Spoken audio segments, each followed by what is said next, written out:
An old house stands alone, a solitary sentinel against the ravages of time and weather. Its darkened stones whisper tales of forgotten lives and untold sorrows. It's a place where shadows dance with the wind, and the air itself seems to hold its breath, anticipating some unseen event, a dark shape under the crimson leaves of the red oak.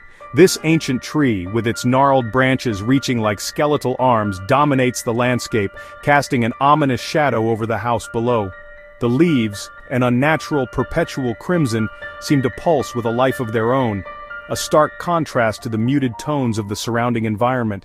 The locals call it the house under the red oak, a name whispered with a mixture of fear and reverence, a label that carries the weight of generations of folklore and superstition. It's a place spoken of in hushed tones, a landmark avoided by those who value their peace of mind. This isn't just any tree. It's a living entity, a silent observer that has witnessed countless seasons and absorbed the pain and suffering of the land. Its bark is etched with the stories of the past, a roadmap of sorrow and despair.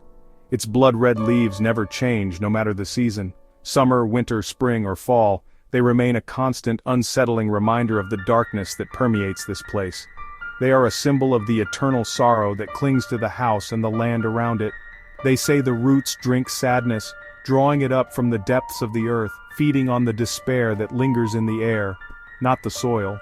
The ground itself is barren, lifeless, as if the very earth rejects any attempt at growth or renewal. It's a place where hope withers and dies, leaving only the bitter taste of regret. The air is heavy, thick with the smell of decay, a cloying sweetness that hints at something long past its prime. It's a smell that clings to your clothes, your skin, a constant reminder of the encroaching rot. And something metallic, like old coins, a faint underlying scent that speaks of forgotten wealth and lost fortunes. Perhaps the remnants of a life lived and lost within those crumbling walls. Whispers haunt the night here, carried on the wind, rustling through the crimson leaves, a chorus of lost souls seeking solace. Mournful, pleading, rising from the very ground, as if the earth itself is crying out in anguish.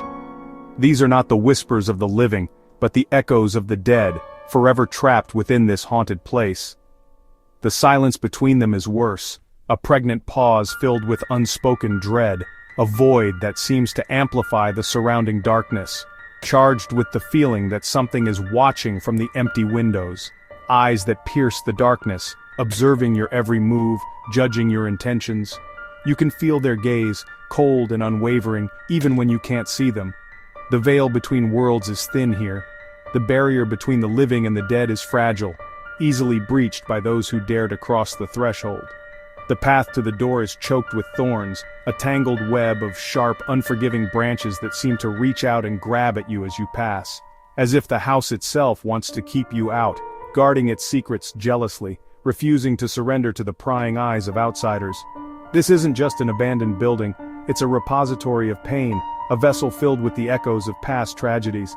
It's a place of deep sorrow and evil presence, a palpable darkness that clings to the very stones of the house, a place where nightmares become reality.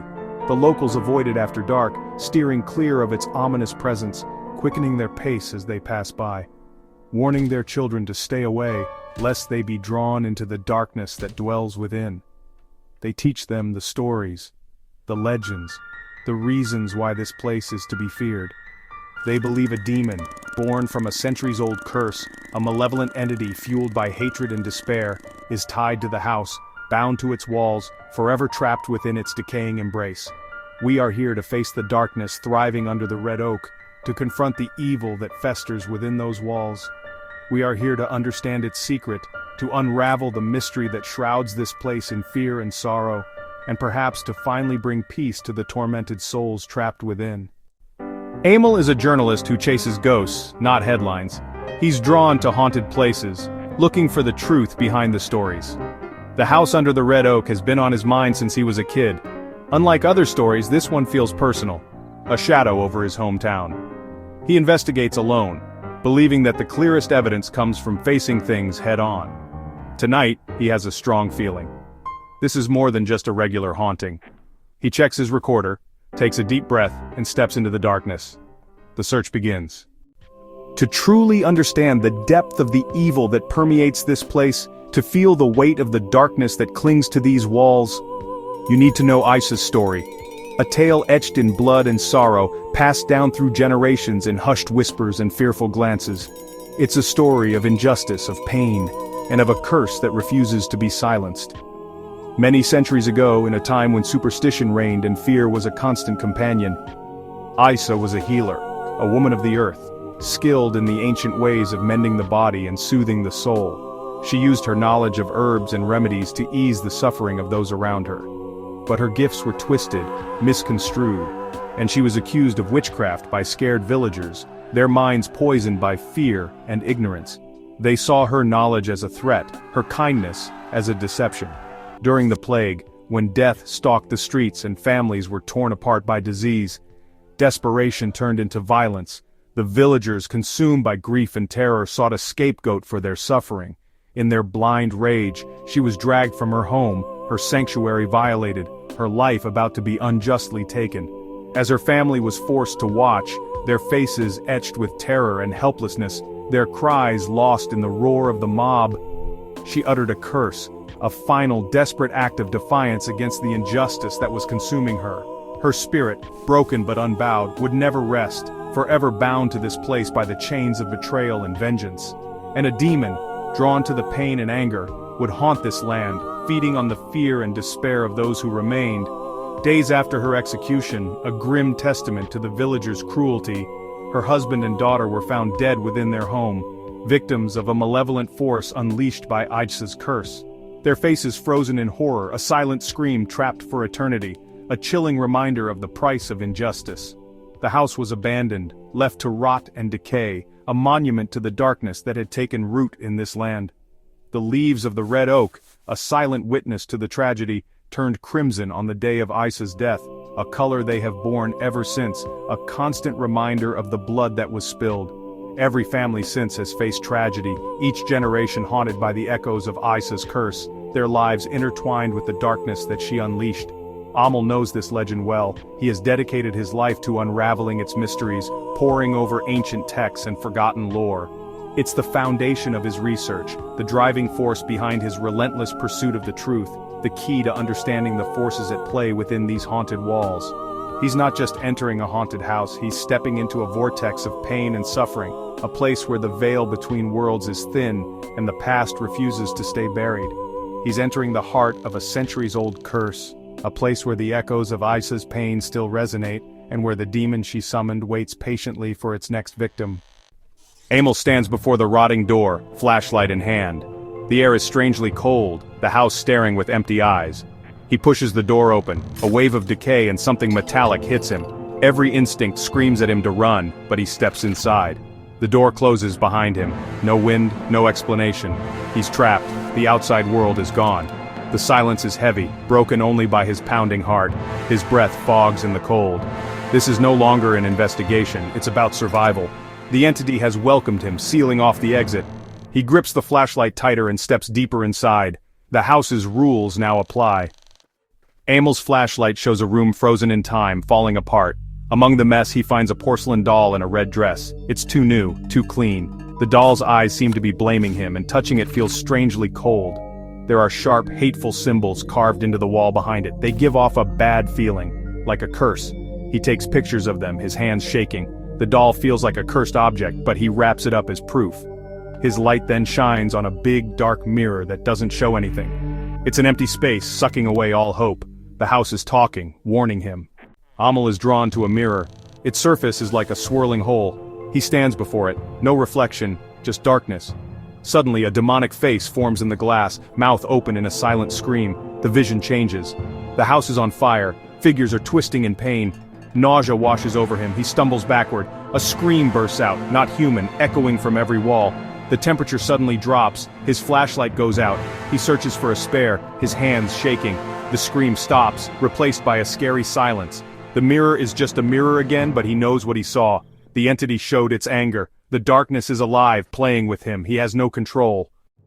The mirror's vision shatters Amal's hold on reality. Hallways stretch impossibly long. Whispers call his name. He tries to speak, but his voice fails him. Despair takes over him. Panic grabs him. He is lost in a maze of fear. The entity attacks his mind, feeding on his terror.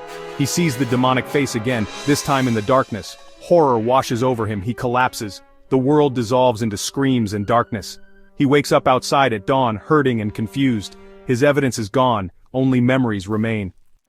Shaken, Amel runs to a cafe, desperate for some normalcy. An old man, seeing his distress, listens to his story.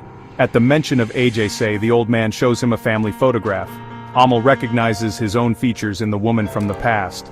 The old man reveals that she was a descendant of Aisha's sister, Amel's ancestor. The curse was never just on the villagers, it's in Amel's blood. Fate drew him to the house, not curiosity. The entity knew him, the torment was personal. He is part of the house's tragic story, the horror is now complete. He cannot escape it. The curse lives in him. That night a darkness settled over the town, deeper than any shadow cast by the ancient red oak.